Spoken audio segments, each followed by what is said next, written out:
అందరికీ నమస్కారం. ఈ వీడియో బహుశా కొంతమందికి నచ్చకపోవచ్చు, బట్ ప్రాక్టికల్గా మాట్లాడుతున్నాను.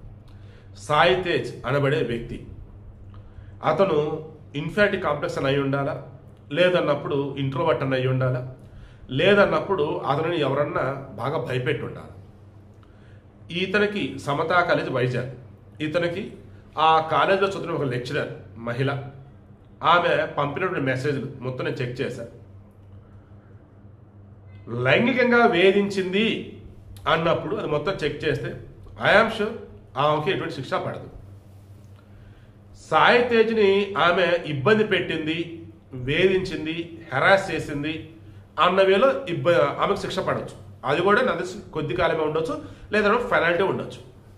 లైక్ ఎలాగంటే, వయసులో పెద్దగా ఉన్నటువంటి ఆడవాళ్ళు ఊళ్ళలో చిన్నపిల్లల్ని ఆట పట్టిస్తూ ఉంటారు, అండ్ కొన్నిసార్లు కావాలని ఇబ్బంది కూడా పెడుతూ ఉంటారు. నేను మరలా చెప్తున్నా, నేను సాయి తేజ్కి అపోనెంట్ కాదు, ఈ టీచర్ అనే ఫేవరు కాదు. ప్రాక్టికల్గా మాట్లాడు, నచ్చొచ్చు నచ్చపోచ్చు ముందే చెప్పాను.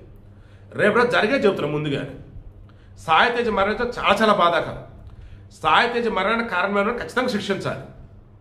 బట్ ప్రాక్టికల్గా ఆలోచించినప్పుడు ఆమె పంపిన మెసేజ్లు, శివాజీ పార్కుకు రా, నేను గుర్తు రావట్లేదా, నా మీద జాలి కలగట్లేదా, ఇంకొక అమ్మాయి వెళ్ళిపోయింది, సంథింగ్ లేదట్. అంటే ఈమె ఎలా ఆ పిల్లోడిని భయపెట్టిందంటే, ఎలా ఈమె ఆ పిల్లోడిని ఇబ్బంది పెట్టిందంటే, నువ్వు నేను మాట్లాడుకుందాం, నువ్వు నేను ఫ్రెండ్స్గా ఉందాం, నువ్వు నాకు గుర్తొస్తున్నావు, నువ్వు ఎందుకు నన్ను దూరం పెడుతున్నావు అన్నటువంటి ఆ మాటలన్నింటిలో కూడా ఈ పిల్లోడిని టీజ్ చేసినట్టుంది, అండ్ ఆమె కొన్ని ఇష్టానికి కనబరిచినట్టుంది. ఈ పిల్లోడికి సంబంధించి చదువు పరంగా రికార్డుల మీద సంతకాలు పెట్టబోవటం, చెప్పి మన మరలా చెప్పడం, వీటన్నింటిలో కూడా రేపటి రోజు ఆమె చెప్పవచ్చు. ఆమెకు భర్త ఉన్నాడు, పిల్లలు ఉన్నారు.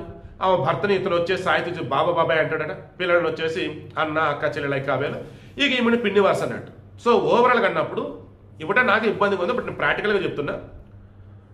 ఆమె ఇబ్బంది పెడుతుందని ఈ పిల్లడు అనుకున్నాడు, ఇబ్బంది పెడుతుంది నిజమే, ఆ మెసేజ్లో ఉంది. చనిపోయినంత ఇబ్బంది అసలు అందులో ఏముంది? మరలా చెప్పిన, చనిపోయినంత ఇబ్బంది అసలు అందులో ఏముంది? ఆమె చచ్చింది అనుకుందాం, ఈ పిల్లడు పేరు రాసి చచ్చిద్దా? ఒకవేళ చచ్చింది, ఈ పిల్లడు పేరు రాసి ఏం చేస్తారు పోలీసులు వచ్చి? ఏం చేశాడు నేను ఇతను? ఆమెను ఇబ్బంది పెట్టాడా, వేధించాడా? లేదు కదా. మరి ఎందుకు అంత భయం? అసలు ఎందుకు?